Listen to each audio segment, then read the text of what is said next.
Hey everyone. Yeah, I'm heading home. It's about, well, it's a little after 12, I can tell you that. It's probably about 12:10, I'm guessing. Um, about that, almost 12:09, 12:10. Yeah, I'm heading home. Got to do this tomorrow night again. But anyway, I thought I'd kind of redo this a little bit. And this is going to be an audio format, so you probably won't see me anyway, but still.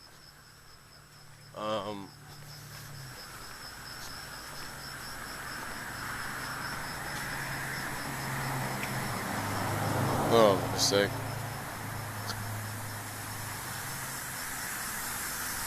I gotta walk through these damn sprinklers here. Well, not through them, but near them. Anyway, I talked about this earlier, but I thought it was a bit of a rush and figured I might as well try it now and see how things go.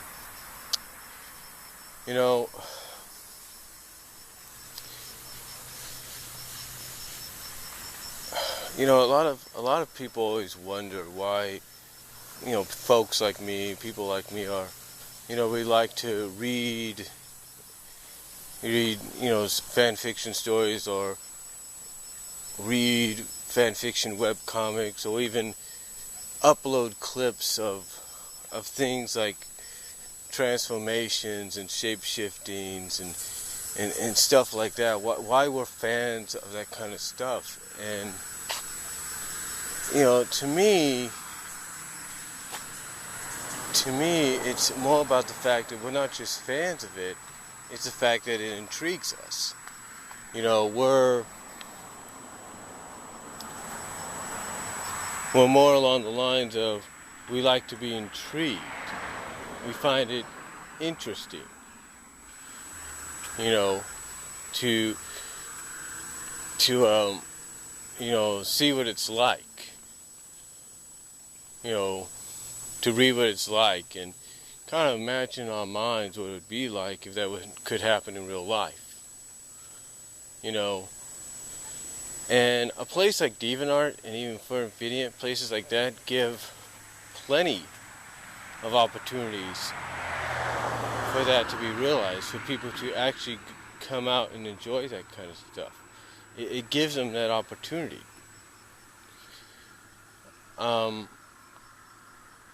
And the same for fanfiction.net, don't get me wrong.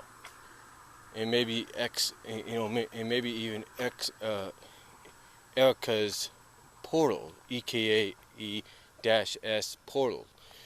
It gives us that opportunity. And again, it's all about the fact that it's intriguing. It's what people like.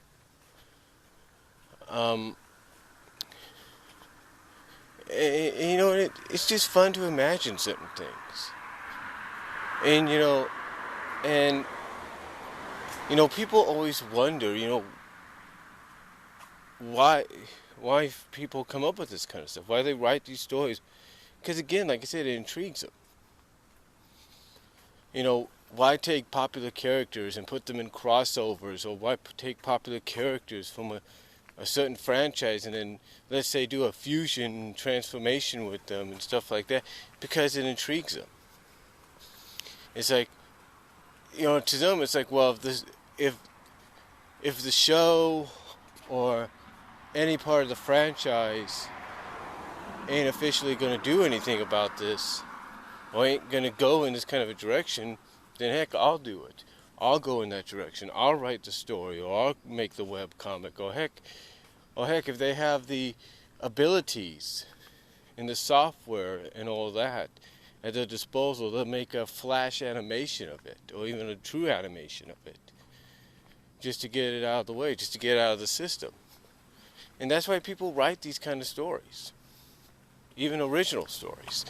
There's several people, and I'll provide links to them on DeviantArt that do this. And I have faved and watched their DA pages, the DeviantArt pages, because of this. You know, there's this one guy that's actually asked for requests. Actually, he's asked people to request him for story ideas, to, you know, just write stories with any kind of idea you can think of. And I've already given him, and I've already requested like 2, and he's come through on them. And I've even noted him to do a few more, so he can have some more inspiration, more ideas to work with. There's someone that I've even done not a request, but a suggestion to, but I haven't heard nothing from him yet. But I know he's probably, hopefully, read what I've had to suggest. And then, of course, there's 2 other people that I've discovered recently. One is somebody that actually sometimes will do a story series involving this kind of stuff. And they're very interesting, they're very good. For example, one of his story series is What Dreams May Become. And it involves 2 main characters, Roman and Corey. Corey's a girl, of course. And she's the love interest to Roman, and vice versa. And what's funny about this is the writer here gives plenty of background to the story. It gives the story a bit of an origin, if you will, of, you know, why Roman is able to do this and why he wants to share with Cora. And it involves her late father and stuff like that. And what he does here, and what this writer does here, is just great. I mean, basically he uses every kind of shape-shifting, transformation, whatever you want to call it, in the book. You know, he uses animal transformations, inanimate transformations. If he wants to, he can use melting transformations, where a person melts into a puddle and bubbles and boils and whatever. And stuff like that. He uses all kinds of ideas and he runs with it, and it's great. You know, he makes the character, the female character, sometimes want to wish and just hope that whatever form she's in or whatever form she shares, she actually shares inanimate forms sometimes with the love interest, Roman. You know, he makes it to where she wishes they could remain that way forever. Like, you know, nothing else. And that's great. That is great story writing. And I highly recommend anybody that hasn't read that kind of stuff to read his. And then there's somebody else that I just discovered through this. One of the things DeviantArt does is actually give you suggestions, you know, for other stories, similar stories by other artists. And he gave this suggestion. And DeviantArt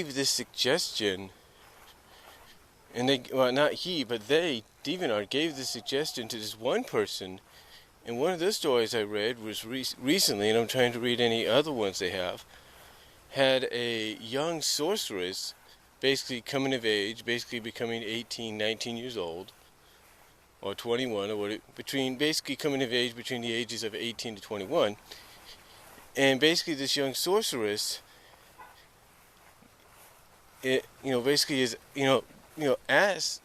goes out and asks her young non-sorceress friends, or human friends, if you will, to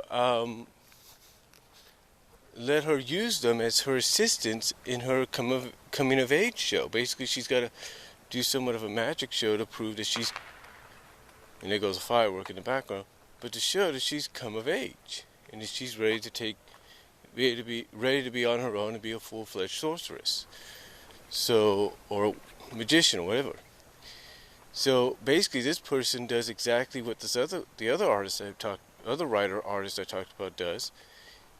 They basically take the characters, the non-sorceress characters, the human friends of hers, of the sorceress, and along with the sorceress at times,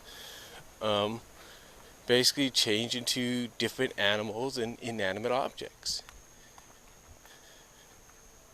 And it's really interesting. I mean, heck, the way they kind of, it's like, not to give much away, but towards the end of the story, basically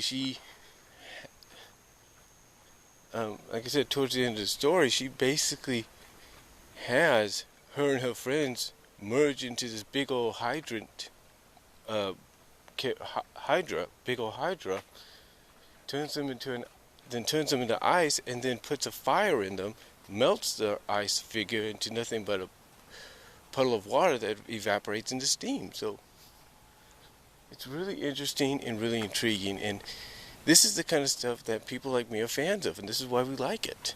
So I really recommend people to check them out, and I've given them ideas to their notes and their PMs and all that hopefully they've taken notice of, and I've got a lot more ideas I want to share with them. So hopefully when they watch this, because I'm going to post it on the PM in their notes on DeviantArt, that they'll consider some of the ideas. So that's all I'm going to say, though. I highly recommend checking them out. The links will be in the description. And no, this will not be on Google+. So